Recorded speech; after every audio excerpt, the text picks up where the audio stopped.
What's up, everybody? I'm Gerald. This is Yes, We Fight with Julia and Gerald. And we have a special guest, my full-fledged, 100% blood-born sister. Wow. Same mama, same daddy. There you go. Jessica. That means she know it all. I know it all. We got the same family. We got all the same stories. I love that you have the same stories because hearing it from a different perspective is always amazing. I know, right? You know, we tend to give like the soft, like the light version, and then the other people really like they don't hold back. So I think the crazy thing about it too is that, like, you have two sisters and a brother. I'm the oldest. Jessica and I have two sisters and a brother. And we all are close. We have it's like a broken up family from some of the things that our father had done in the past. So we have a sister and a brother. So if y'all watching, I love y'all too. So it's funny when we think about the dynamics of families and think about the dynamics of siblings and things like that. Like I look at my relationship with Jessica and in comparison to your relationship with your siblings. And we got work to do. To say the least. I don't really know the relationship that you guys have. But they real close. And we working on it though. We are definitely working on it. I think the thing is, a little bit. I think the thing is not like they are close. You just don't get to talk as often because when you get together, it's that same space of like you pick right up. It's never like I haven't seen you in forever. Mm-hmm. You know what I mean? You just pick back up where like I think the comparison is I talked to my sister like it's ridiculous. 7, 8, 9 times. It's ridiculous. Like it's like who are your friends? And I'm like, well. Well, she calls me and if I don't answer it, yeah, it's a process. So yeah, that's true. If you don't pick up, then we have the pecking order. But as you can tell, we are not in Gerald's office. We are in a hotel room. Oh yeah, we're in a hotel room in apparently not Riverside, California. No. We are in some place in California. Where are we at? Capizona. Is that the belt buckle that? I don't know. So yeah, we're all the way out here. We're gonna do this real quick show. Then we're gonna drive our happy tails back home and be parents again. Adult. We're gonna get to have the whole weekend to ourselves this weekend, but we're gonna get most of it. I'll still a 24-hour period anytime. Did you realize that this thing is actually opposite? Yeah. Like you're on that side. Yes. And I'm on this side. Right. Yes. I'm just blown away by this. Just blown away completely. I'm going this way, but I'm looking at it. I know. No. So, Gerald, we were discussing what we wanted to talk about. We're all grown here. Wow. That's what she said. I got it in. Let's see. Oh, okay. So, Gerald, you brought up something interesting this morning that we kind of want to talk about. Oh yeah. So I was on Facebook or some sort of social media, and I stumbled across Tia and Tamara Mowry. Tia. I don't know which one it is. Tia. And I'm not going to retrain myself to say Tia only. They've been Tia and Tamara Mowry since I was like 11 years old, when they was just sister. It was Tia and Tamara Mowry, just like Mary Kate and Ashley Olsen. They go together. It's like peanut butter and jelly. Just saying. Yeah. So apparently, Tia Tamara Mowry is divorced or getting a divorce from her husband. Yes. And she was on some show. Who was Corey Harder? The person she separated from. Corey Hardrick is Tia Mowry's soon to be ex-husband. Is he famous? Yeah, he was on some shows. He was on something, but I think you know who Corey? No. Was he on? He was on something, though, right? Yeah, he's been on some things. I'm not gonna lie to you. I can't rifle the names off. Either way, she said that her marriage was not a failure.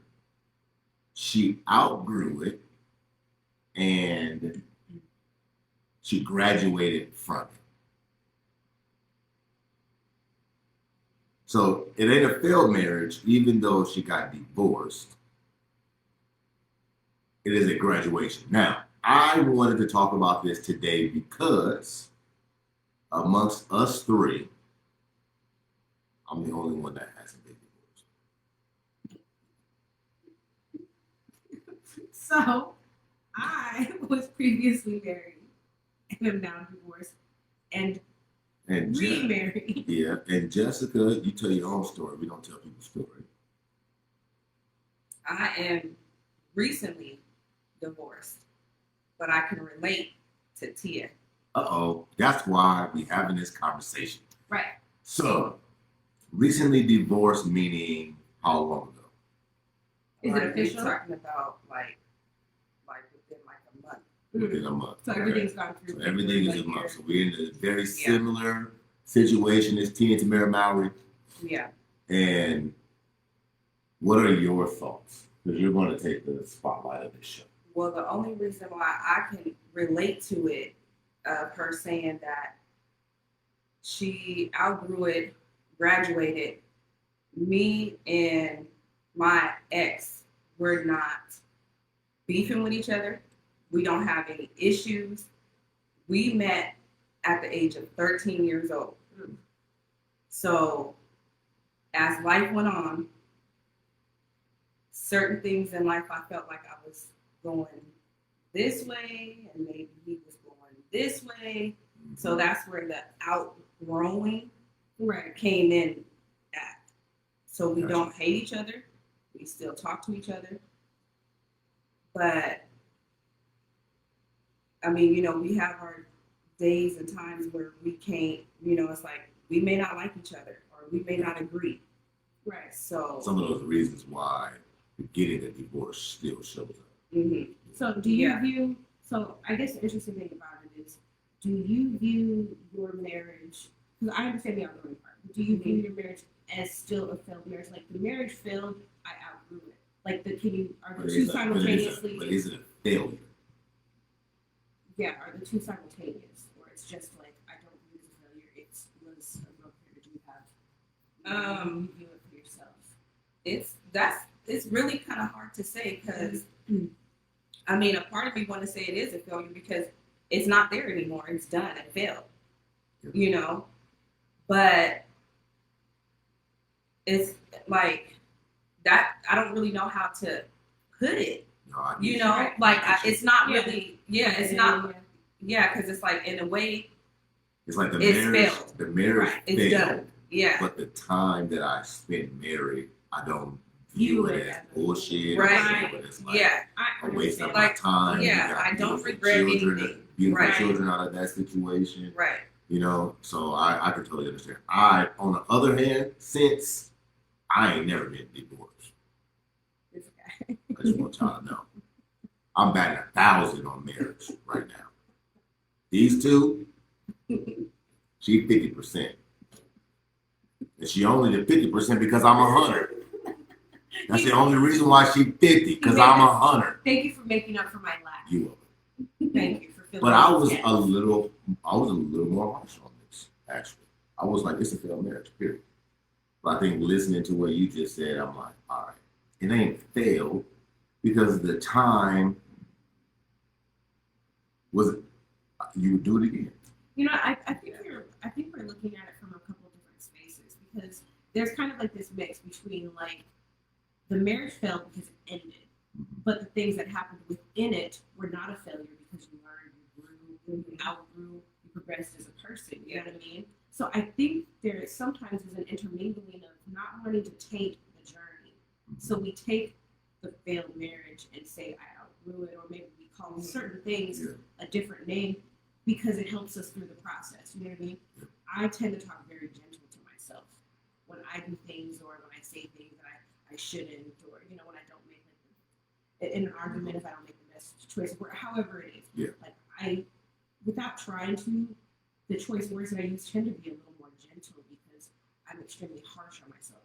So if I stay in that space, I can easily like the negative self-talk inside my brain is like really, really bad. So I'm really cognizant of that. I'm trying to be mindful. So do you think that there's some kind of control there with the not referring to it as a failure? Yeah, I think we want to control those situations, right? Like we don't want to like that's what I was talking about too, is right? Like we don't want to add a negative label to these very impactful moments of our lives. Like we don't want to just say, like for Jessica, right? You don't want to just say that the last 20 years of your life was a failure. And that's essentially what these people are trying to say, and also what Tia Tamara Mowry has defended herself from, right? Is that the last 20 years of my life was not a failure. The last 20 years of my life was very impactful. Right. And in that 20-year process, we figured out that at the 20-year mark, we weren't a fit. And I mean, there's a lot in regards to that, because I also feel that like there's a space where that we're not a fit thing is also just a choice, and it's also just I don't want to be married and I want to go do something else. And can we really attribute that statement to we outgrew each other? It's like, did I outgrow you, or do I just not? I just don't fuck with you no more like that. Like the person that you turned into, I don't like. Had you and then Yeah. and if and had you had not turned into this person, then we would still be together. So I think there's a part of this failed marriage thing, or not wanting to call it a failed marriage thing, that doesn't acknowledge the fact that we did not do the work during that time to stay together. I can't wait. I got something I'm gonna just. Go ahead, Jeff. And I honestly, it's gonna hit hard because honestly, I don't want to bash him on here. But a part of me really, it's just like, I'm not going to be in a marriage by myself. And that's just the bottom line. Right? I've been hurt a lot in my marriage. And I personally have outgrown the marriage in general. And I'm not gonna stay somewhere where I feel like I'm just the wife, but where's the husband? Right? You know, it's a lot to it. And to be honest, in all honesty, he can come and say his own part as well. But I just really don't want to get into the whole bashing part of it. Right. But at the end of the day, it's like where I'm at now, I'm in a better space and I'm happier where I am now than I was in a marriage, and that's just in all honesty. Yes. So I outgrew the marriage, and I was at a point where I'm not going to continue to do something. That's just what it was. I'm done with it. I'm not going to keep fighting and being unhealthy or trying to make everybody else happy when I'm not at the expense of who you are as a person. And like I was done with it. I'm over it. I'm tired of always being, you know, it's like I'm trying to shine this light upon this person that's really not. Right. So right. I was done with it. So at that point, I outgrew the marriage, and I was doing absolutely nothing else to keep putting into it. Nobody has seen inside of my marriage for the whole 20 years. Right. And I was done. So in so many ways, it can be considered failed, but at the same time, I got a lot of positive things out of it. Right. You got yourself. Mm-hmm. Yeah. You got yourself in that process. I think the thing is, and this is also coming from a woman's vantage point. I think there's a lot of angles in here when we speak. We come from a woman's perspective. You know, your interest from keeping the house together. And so there's a lot that you invest. You know what I mean? Because you invested so much into your family. It was a very traditional space of taking care of the kids and making sure everything's here. But the pressure with that is extremely intense. I'm the same exact way, where it's like the behind the scenes is so intense. And the one thing that you had mentioned that I wanted to touch on, it kind of relates to the both of you, is what I've found as I've gotten a little older is that when we met, like when I met Gerald, the person that I was then and the trauma and the issues that I had kind of were attracted to some of the trauma and some of the things that Gerald had. My whole and healed and complete self probably would not have stayed with who Gerald was at that time had I been healthy and whole. And whoever, Yeah, and Gerald's healthy who I version am right would now, not I have would have been never able talked to to. you and where you were at. Right, like we would have met, there would have been an attraction, but then we would have realized as a whole healthy person. And I think you guys met so young, and I don't know like a lot. I only know a little bit from what we've all shared. That there is, oh yeah, sorry, that some of those trauma things they connect together, and we stay in these unhealthy places for a lot longer because you going through all that helped you to find that healed space. And you probably would not, who you are now, would not have stayed through all of that. No. It just took all of that to build, like we get torn down and then we make that choice to build ourselves up. So I understand kind of like what you're saying as far as like you didn't do the work, but then I also look at it from the vantage point of. I don't feel that way right now. In the last 20 minutes of my life, I've changed my stance on this substantially just because I didn't think of it like that. Because like I said, I've never been in that situation. I mean, technically, I got a daughter from a previous, but we weren't married. I never even had any like intentions on getting married at that age. So like that wasn't even an option. So I'm aloof to this whole thing. I have no idea what that turmoil is. I do know how you can get to that place where you want to leave because I've been there before. I've been there multiple times, but never having, because we've always been able to circle back around. So I have no idea what to do when you want to circle back around and the other person doesn't want to circle back around. Or right. when you want to repair your marriage, but that person doesn't want to repair their part of the marriage. And I think that was the thing that I took from what Jessica said. It's like, I don't want to be the only person in this marriage. I'm in charge of the discipline. I'm in charge of the love. I'm in charge of the care. I'm in charge of the duties, right? The cooking, the cleaning, the duties, to make sure the bills paid, to make sure everything's paid. And then how long does it take for you to get to a stage where you're like, I don't even need you. And not only do I not need you, but you are more of a hindrance being here than if you weren't. And I'm not a proponent of divorce unless it is 100% necessary. And one of those necessary reasons is we know what needs to happen for this marriage to be successful, and you're still choosing to not do it. I'm a firm believer, honestly, that like I know we're discussing it, and we're discussing whether it's a failed marriage or not, and call it what you want. I'm still a firm believer that some marriages really do need to die. I'm not one of those like, come on, everybody, in for the long haul. Trust me, we don't get into marriage to end it at any point in time. From my marriage to my son's father, to our oldest son. His biological father was, I don't know, I think it was like maybe 3 years and some change, or you got a whole entire almost like a lifetime together. Some things have to die. Some things are just so unhealthy. It needs to happen that way. I got so wrapped up in that. Some things need to die. We don't need to stay and kill ourselves. They do.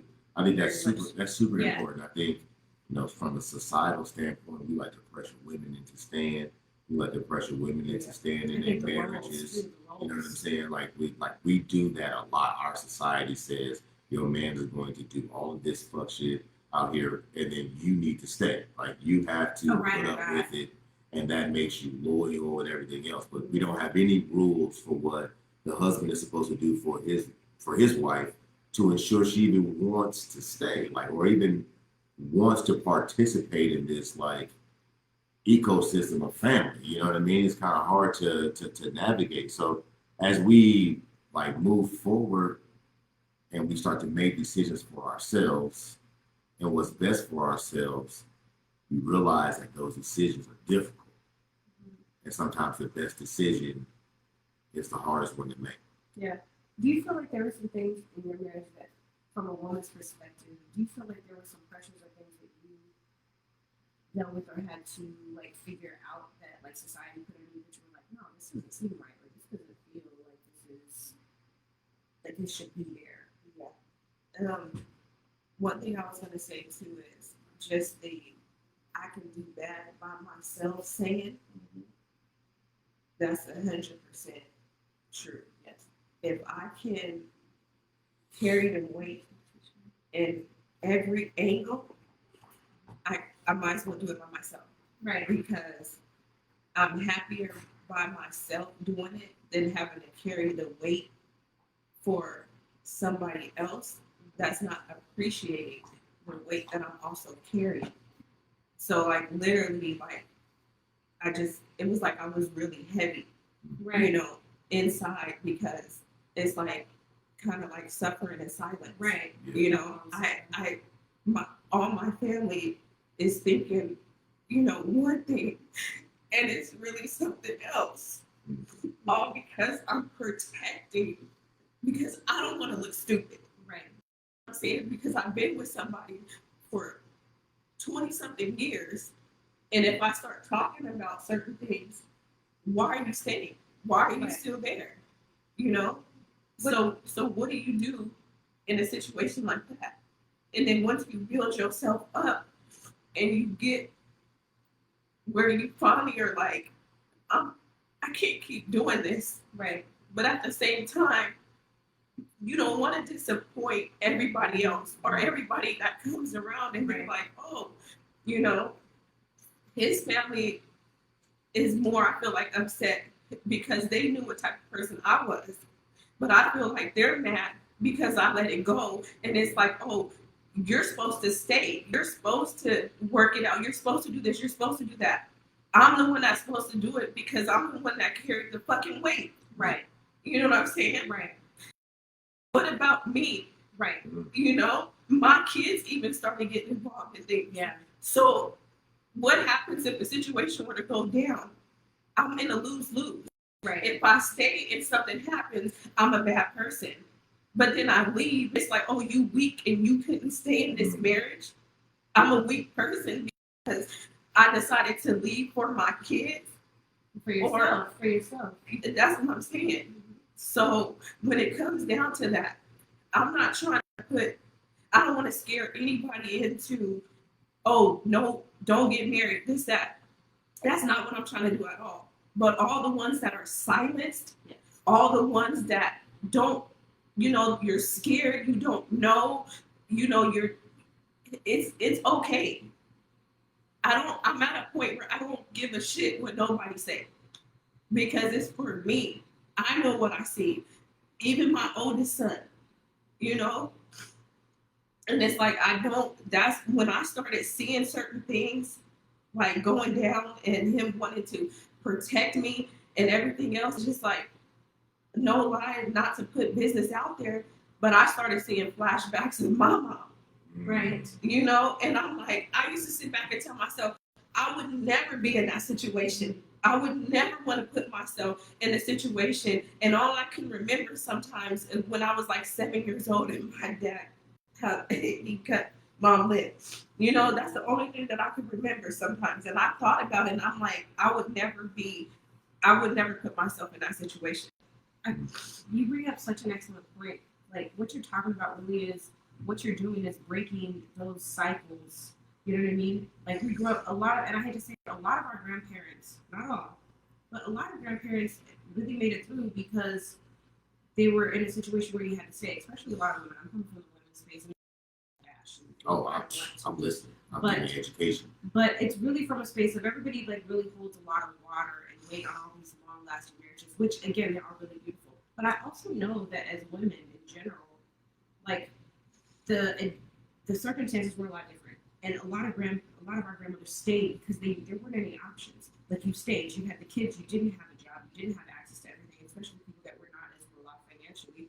And I feel like I can understand what you're saying because of the pressures of keeping it together despite the unhealthiness, because that wasn't a thing when we were growing up. No one talked about the unhealthiness, and there was this hush hush. I even have some of my students who are like, well, Miss Mace, I'm going to tell you this, but please don't tell my parents because, you know, they'll get upset at me because, you know, I'm telling our business and I'm not supposed to keep things secret. I mean, this is coming out of the mouth of a 6-year-old. These are things that we've heard, and so breaking that cycle and saying you don't have to stay is important, and I think that's it's difficult because I feel like, you know, first of all, I'm extremely proud of you because I hate to say it because there's a double-edged sword here. You are one of the strongest people that I've ever encountered, and I know you're strong because you had to be. But I'm grateful that you were able to weather through so that you can let that go a little bit and be a little softer. But I'm proud of you for being able to say that this can't be this way because I know it's hard. It's one of the most difficult things to end something that matters so much that we've invested our whole body, soul into it. But thank you for sharing that with all of us because I think it's important to see. So many of us in our marriages suffer in silence because we don't want to say anything, and we die. We just die internally. But some of us actually just die. Well, I am extremely proud of both of you. That is something that I don't know if I could make it past some of those things. So, and I can, for one, I can definitely say that in my interactions with you, Jessica, over the last, I don't know, 6 to 8 months, you definitely looked happier. You've seen brighter. You've lost weight. I know. It's same like your skin is all glowing. I'm like, whatever it is. We can't keep up. I can't keep up. Shit. It is fantastic. It is fantastic. Unfortunate, but also fantastic that right. I'm happy that you're able to begin the journey of finding yourself in all of this because, like you said in the beginning, you've been on that journey since you were 13 years old. And I have a kid right now that's 13. He is nowhere close to being mature enough to marry anybody he ever meets today at any point in time in his life. That's a crazy thing. And it's a huge crazy thing. I want to continue these conversations with you every so often because I think you got a lot of value to what we got going on. I think every now and again, I want people to come to this goddamn show and I'm gonna let y'all do y'all thing because whatever this was, I was like, I learned something today about something. And I think the one thing I want to make sure that people know, the reason why we started this podcast and we started this Facebook group is that family looks different for everybody. Life looks different for everybody. And we need to learn to support each other no matter where they are. It is very easy for somebody like me who's never been through what they've been through, have a very hardcore, staunch opinion about it, and then hold that with no evidence. And then you listen to two people who've gone through that experience and you allow them to change your mind. And that is growth. You hear what they say and you internalize that to hear maybe what I thought was wrong. It isn't failure because the time was a success. The marriage as a noun is failed because it's no longer here. But the marriage as an adjective was a success because you were able to get children out of that. You grew, you did all of those things. Some lessons were great lessons and some lessons were bad lessons, but all of the lessons were necessary. And I thank you for sharing your story with whoever's watching. And we would love to have you on often. Yeah. And I actually think, honestly, two things. I think Jessica has a lot to say. I also think she could probably have her own podcast, but we'll get into that later. It's a lot. I have the whole. It's a lot that I have gone through that some people can probably relate to.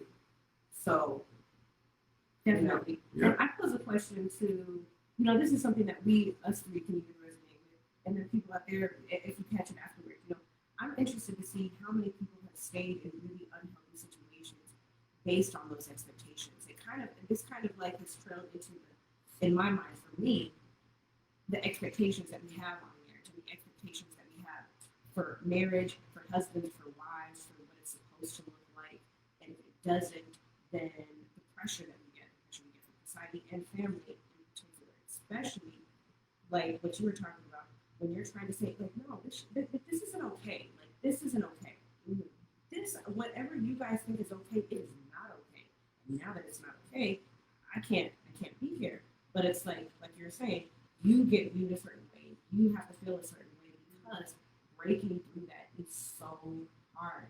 I myself find like in completely different ways, but in the same part, like trying to do that. You can look and see the people around you, particularly your family, because they're the ones that you tend to be like. And I'm like, that's not okay. But trying to be different, oh, why do you want to do that? Or, oh, you think you're this, or it's like, oh, I know you think you're a therapist now. And it's like, no, yes, that's been said to me a few times because, I'm sorry. Like now I speak, now when I talk, I'm not gonna lie. Through my own growth, I promise everything about me when I listen to you, when I listen to people, even Gerald, when I listen to people around me share their story, there's a part where it's like I start to break down, I start to understand people more because I see the me in them. I see the me in your story. I can see the me and a lot of times even Gerald's stories when you share. And not just Can't nobody see me. I want to see it. My outfit only got 26 letters. A, B, D, E, F, G. I can't at all. I can't at all. You know what? We might next week. We might be having a how Gerald's post-marriage story. How Gerald's post-marriage story is. Well, if that's the case, it'll be GoFundMe because Gerald need bail money. I am. All right, everybody, we need to wrap this up. Thank you for watching. Thank you, Jessica. That's our first guest. I know, our first We may guest. have to have a couple guests on to bring it back on. We might be have a little guest spot now. I know. We can talk. We can find a. Actually, no, we don't have to. I'll just give us a reason to keep leaving shows. Yeah, I think so. The traveling, yes, we traveling and doing shows and stuff. But yeah. So thanks everybody. Same time next week. Make sure that you are subscribed to the Facebook page, the Healthy Family Movement. Let's get together and be better. Because if we can have a healthier family, then the world will be healthy. You guys take care until next week. Okay. Peace.